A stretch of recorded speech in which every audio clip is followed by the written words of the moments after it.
কল্যাণ বন্দ্যোপাধ্যায় তাকে সাসপেন্ড করা হলো। চলতি অধিবেশন চলবে 13ই আগস্ট পর্যন্ত। গোটা বাদল অধিবেশনের জন্যই তাকে সাসপেন্ড করার সিদ্ধান্ত নেওয়া হলো।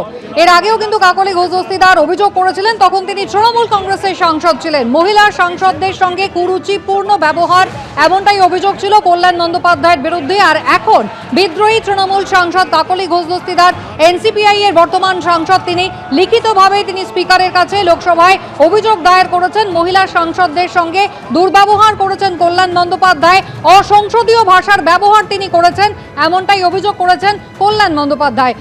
মাফ করবেন, কাকলি ঘোষ দস্তিদার। কল্যাণ বন্দ্যোপাধ্যায়ের বিরুদ্ধে ঠিক কি অভিযোগ এনসিপিআই সাংসদের, দেখুন।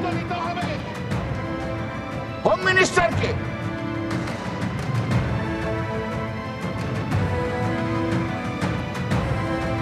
দেখুন, উনি নারী বিদ্বেষী এবং বারংবার উনি মহিলাদেরকে কখনো সদনের ভিতরে কখনো পার্লামেন্টের বাইরে অসম্মান করেন, গালিগালাজ করেন। আজকেও তাকে যে ভাষায় আক্রমণ করেন, তার প্রতিবাদে আজকে যে একটা কমপ্লেন জমা দেওয়া হয়েছিল মাননীয় অধ্যক্ষ মহাশয়ের কাছে, সেই জন্য উনি এই সিদ্ধান্ত নিয়েছেন যে সম্পূর্ণ বাদল অধিবেশনে কল্যাণ ব্যানার্জি